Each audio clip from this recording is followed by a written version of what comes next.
नमस्कार, मी अमित काळे न्यूज डंकामध्ये आपलं मनापासून स्वागत करतो।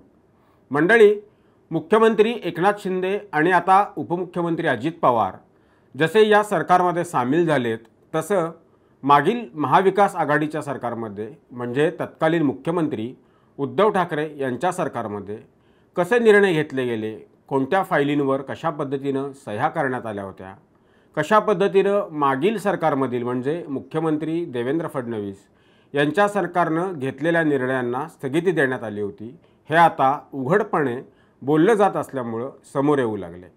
गेल्या काही दिवसात सरकारनं कंत्राटी नोकर भरती करण्याच्या निर्णयावरून विरोधी पक्षांनी काहूर माजवलं, पण आज उपमुख्यमंत्री अजित पवार यांनी यामागचं सत्य सांगून टाकलं। मागील सरकारच्या काळातच मुख्यमंत्री म्हणजे उद्धव ठाकरे यांचीच या फाईलवर सही झाली होती, हे सत्य आज अजितदादांनी राज्याला सांगितले। आपणच किंवा आपल्याच सरकारमध्ये झालेल्या निर्णयाविरोधात सध्याचा विरोधी पक्ष बोलत आहे, हेच यातून अधोरेखित होत आहे। केवळ विरोध। रोज सकाळी उठल्यानंतर महाविकास आघाडी म्हणजेच काँग्रेस, राष्ट्रवादी काँग्रेस, शरद पवार गट, शिवसेना, उद्धव बाळासाहेब ठाकरे गट यांच्या पक्षाच्या नेत्यांना आज कोणत्या मुद्द्यावरून सरकारविरोधात बोलायचं इतकंच काम आता उरलंय। राज्यात सरकारनं कंत्राटी नोकर भरतीचा निर्णय जरूर घेतला आहे, पण हा निर्णय कशा पद्धतीनं घेतला गेला आहे याकडं दुर्लक्ष करून हे सरकार तरुणांच्या रोजगारावर उठले। वर्षानुवर्ष अभ्यास करून परीक्षा देणाऱ्या सुशिक्षित बेरोजगारांचं आता काय होणार, त्यांच्या पोटावर पाय आला वगैरे वगैरे आरोप करून झालेत।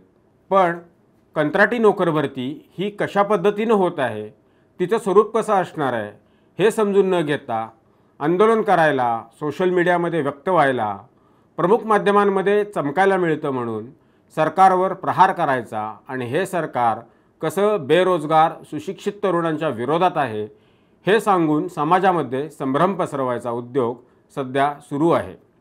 आता हा प्रकार कोणाच्या लक्षात येत नाही असं नाही, पण एखादी पुडी सोडून द्यायची आणि बघत बसायचं हे सध्या सुरू असल्याचं दिसून येतं।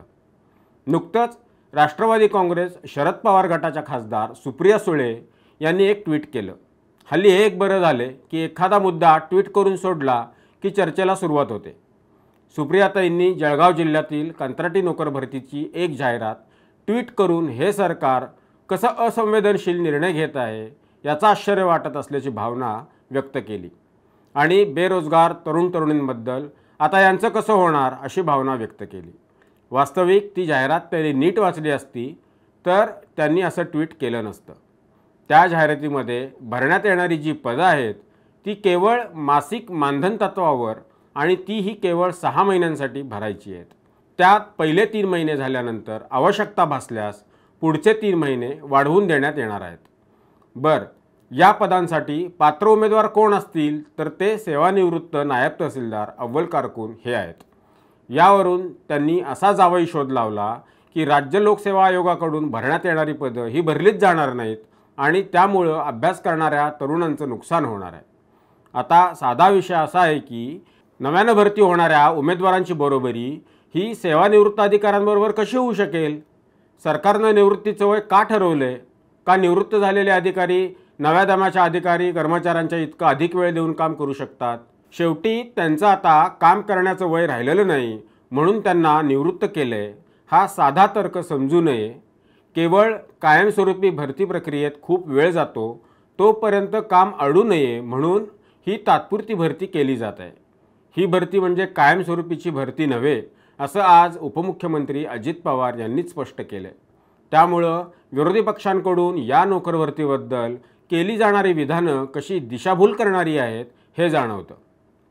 राज्यात काँग्रेस आणि राष्ट्रवादी काँग्रेसचं आघाडी सरकार असताना भरती केलेल्या नव्या दमाच्या किती उमेदवारांना कायम सेवेत घेतलं याची माहिती त्यांनी देण्याची तसदी घ्यायला हवी होती।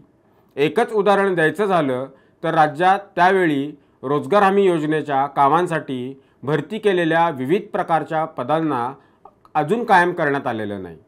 आज या कर्मचाऱ्यांची वयं भरतीसाठी आवश्यक असलेल्या किमान वयोमर्यादेच्या पुढे गेलीत। त्यामुळे हे उमेदवार आता बाकीच्या परीक्षाही देण्यास पात्र राहिलेले नाहीत। विशेष म्हणजे रोजगार हमी योजना ही महाराष्ट्राची 2005 मध्ये मनमोहन सिंग पंतप्रधान असताना या योजनेचे कायद्यात रूपांतर झालं। त्यामुळं या योजनेचे कामकाज महसूल आणि जिल्हा परिषदेमार्फत स्वतंत्रपणे सुरू झालं। त्यासाठी कंत्राटी पद्धतीनं दोन्ही काँग्रेसच्याच काळात नोकर भरती करण्यात आली। अशीच भरती देशातील सर्व राज्यांमध्ये करण्यात आली। महाराष्ट्र सोडून सर्व राज्यांनी या कर्मचाऱ्यांना कायम सेवेत सामावून घेतलं। मग त्यावेळच्या महाराष्ट्र सरकारला हे का जमलं नाही, या प्रश्नाचं उत्तर आधी दोन्ही काँग्रेसच्या नेत्यांनी देण्याची गरज आहे। कदाचित त्यामुळंच तत्कालीन सरकारमध्ये मुख्यमंत्री पृथ्वीराज चव्हाण असताना ज्येष्ठ नेते शरद पवार यांनी या सरकारच्या हाताला लखवा मारलाय का असं एक विधान केलं होतं, कारण त्यावेळी फायलींवर सह्याच होत नव्हत्या। कदाचित ही गोष्ट ज्येष्ठ नेते शरद पवार यांना त्यावेळी जाणवली होती, म्हणून त्यांनी असं विधान केलं होतं। याची आठवण त्यांनीच आता दोन्ही काँग्रेसच्या नेत्यांना करून देण्याची आवश्यकता आहे। तेव्हा हा व्हिडिओ आपल्याला कसा वाटला ते आम्हाला जरूर कळवा। व्हिडिओ आवडल्यास लाईक करा आणि आमचं चॅनल सबस्क्राईब करायला विसरू नका। धन्यवाद। न्यूज डंकाने 1 लाख सबस्क्रायबरचा टप्पा पार केला। आपल्या सगळ्यांच्या प्रेमाने आणि आशीर्वादामुळे आम्ही इथपर्यंत मजल मारू शकलो। ज्या प्रेक्षकांच्या प्रेमाने आम्ही इथपर्यंत आलो त्यांच्यासाठी लवकरच आम्ही एका विशेष कार्यक्रमाचं आयोजन करतोय आणि या कार्यक्रमामध्ये सहभाग फक्त नोंदणीनंतरच शक्य आहे। त्यामुळे ज्या प्रेक्षकांना या कार्यक्रमामध्ये सहभागी होण्याची इच्छा आहे त्यांनी कृपया स्क्रीनवर दाखवलेल्या मोबाईल नंबरवर व्हॉट्सअप मेसेज करावा। त्या व्हॉट्सअप मेसेजमध्ये आपलं नाव द्यावं आणि आपला थोडक्यात पत्ता द्यावा। त्यामुळे वाट पहा, आपल्यासाठी काहीतरी छानसं आम्ही घेऊन येतोय।